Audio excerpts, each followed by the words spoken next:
Hi, Delmar High students and families.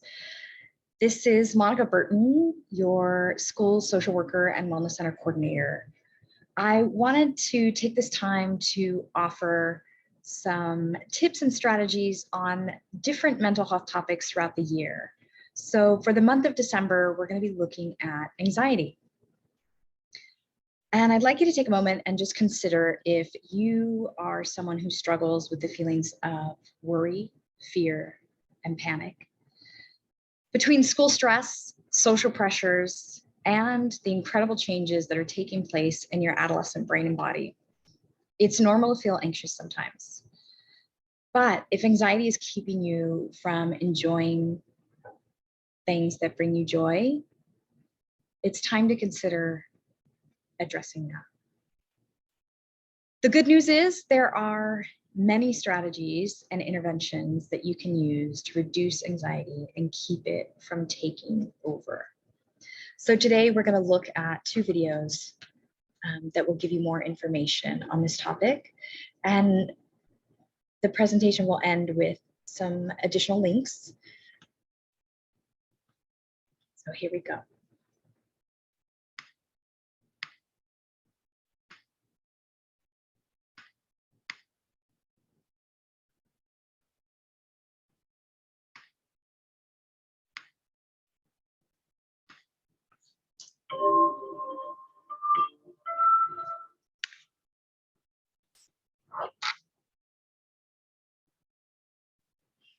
There's no way I'm going to pass this exam. I don't even want to show up.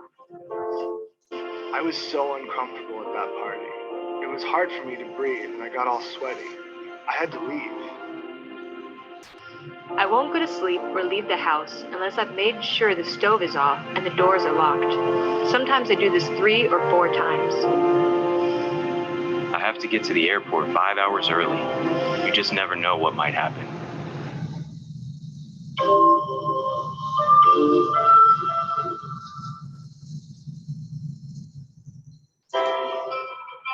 These are the voices of people who have experienced anxiety. Anxiety is a common reaction to life events, like taking a final exam or speaking in front of a crowd. But when it becomes really uncomfortable and makes day-to-day life hard to live, then it's a problem, or even what we call a disorder. I know. I've lived with anxiety for a long time. My own anxiety feels like it's about everything. I worry about so many things in so many ways, and it impacts my life big time. I stress about things that are about to happen or might happen, and it means I can't really focus on where I am or who I'm with. Sometimes my heart pounds, I speak really fast, and I kind of snap at people. My family gets really frustrated with me. When it's really bad, I have a knot in my stomach all the time. I can even feel depressed, and then I just want to be alone.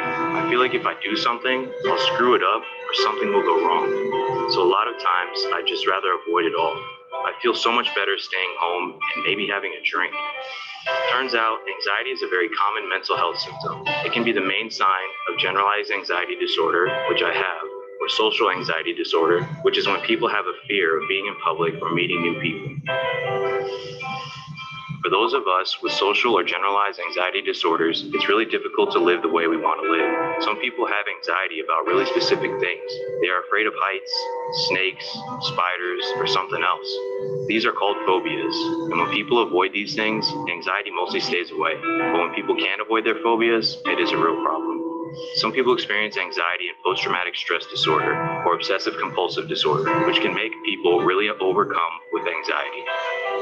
In these conditions, anxiety can be so intense that people are at risk for suicide, and they use alcohol or drugs to cope. Sometimes their lives feel like they come to a halt. I'm one of the lucky ones. My doctor told me how to get the treatment that would help me, and it did. I understand now what my anxiety feels like, when it happens, and what I can do about it. I learned some great coping skills, and even just naming it keeps it in perspective. Sometimes my anxiety can still get pretty big, but it doesn't seem to last quite as long as it used to. My anxiety was treatable. For most people, this is true. You can get your life back to where you want it to be. I know. I've got mine back.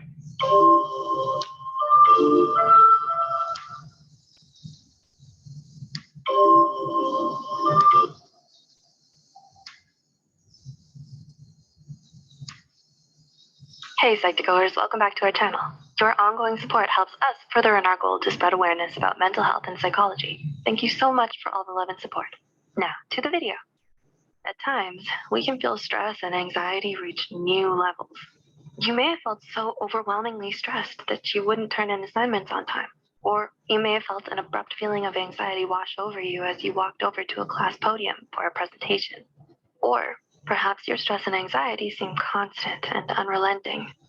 It may be difficult to do seemingly simple tasks at all because you're too overwhelmed by your anxious thoughts and stressful to-do list. Well, to help relieve you, here are some daily habits that can reduce your stress and anxiety. Number 1, washing dishes. Washing dishes? Yeah, you heard that right. According to researchers at Florida State University, washing dishes can have a positive effect on your well-being. In an effort to test which daily activities relieve stress, researchers conducted a study with the help of 51 students as subjects. They found that those who mindfully washed dishes reported a decrease in nervousness by 27% and an increase in mental inspiration by 25%. The control group, on the other hand, did not experience any of the positive effects of mindful dishwashing. So how can you practice mindful dishwashing? You simply have to be aware of your senses while washing the tomato sauce off your lasagna plate. Focus on the smell, although it might not be great. Try focusing on the smell of the soap. Also, focus on the warm water and the feel of the glasses and plates in your hands. Grounding yourself in reality by focusing on your surroundings can help you relieve stress. Number 2, cuddling, hugging, and holding hands. The relaxing feeling of a cozy cuddle or warm hug. Well, that loving feeling you get when you hug, kiss, or hold hands with someone is likely due to the increased flow of endorphins humans often get from a loving hug.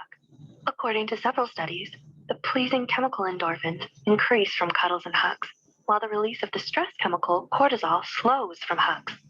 So next time you have a chance to hug someone you love, go ahead. You'll only feel happier, and they will too. If you don't have anyone to cuddle with right now, a plushie would work too. Number 3, make good posture a habit. I bet you're slouching right now, aren't you? No? Then you've made me proud, Psych2Goer. You've made me proud.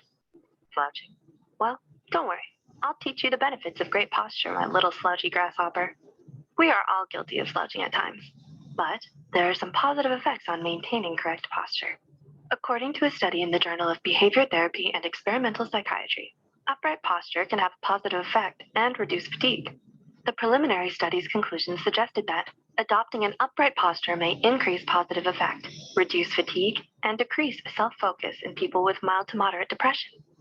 So maybe you're feeling a little bit tired or inattentive. Try maintaining good posture for 3 minutes and see how you feel after. Still feel tired? Maybe take a nap next. Number 4, view stress as a challenge. When we are stressed or anxious, we often feel discouraged and, well, feel even more stressed or anxious due to these feelings in the first place. Think about it. If you continue to ruminate on a worrisome thought, your anxiety and stress will only grow. Instead, try viewing stress as a challenge. Psychologist Kenny McGonigal recommends in her book The Upside of Stress to reframe any stressful event or anxious circumstance as a challenge. Preliminary research shows that those who adopt this mindset exhibit fewer stressful events and suffer less from negative health effects. Use this response to stress as an opportunity to grow as a person. View how you can react differently and what that will do to you and the situation. How will you feel in the long run if you react this way? What if you view your stress as a long-lost friend who needs a break or some talking to in order to calm down? Well, if you talk to them, you may just hit it off, and then you may not view stress as an enemy at all, but as a friend who simply needs to be reasoned with. Number 5, meditate. I'm sure you've heard before about the benefits of meditation, but if you know your day is bound to be busy and stressful, put aside 5 or 10 minutes each morning to ease into it with some mindful meditation. It will likely be difficult to jump into a full hour's worth of meditation, so take it in baby steps. Start with 5 minutes each morning. Once you've mastered that, add an additional 5 each week until you feel comfortable. Neuroscientist Gail DeBoard demonstrated through fMRI research that changes in brain activity in subjects who had learned to meditate were unchanged even when they were not meditating. The board recorded brain activity and took scans of subjects' brains while they meditated and after, while they completed everyday tasks. The scans still showed the changes in the brain activation patterns, continuing to the end of the study. This was the first time this sort of change had been discovered in the part of the brain known as the amygdala. And number 6, go to bed on time. Do you go to bed on time? What time are you watching this video? If it's past your bedtime, go to bed after this tip. If it's not past your bedtime, I am once again proud. It is vital to our mental health that we get enough sleep. Sleep deprivation can impact our anxiety for the worse. According to research, not getting enough rest can increase the brain's anticipatory reaction, intensifying your anxiety and stress levels. So check the clock. Is it past your bedtime? It's time you make going to bed on time a daily habit, or a nightly one. So, will you practice these habits? Which will you try first? And which habits help you relieve stress and anxiety? Let us know in the comments. You're not alone in your anxiety and stress. Psych2Go and the many Psych2Goers are here to listen. If you found this video helpful, don't forget to click the like button and share this video with someone who might need it. Subscribe to Psych2Go and hit the notification bell icon for more content like this. As always, thanks for watching.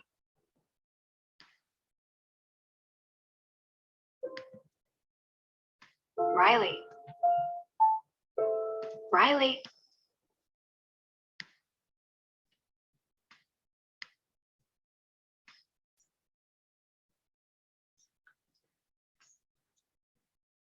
Thank you, Dons, for spending this time with me looking at how we can better manage our anxiety and our stress. Here are some additional links. Information shared here is not a substitute for seeking help from a licensed mental health professional. Okay, Dons, be well, and I'll see you next month.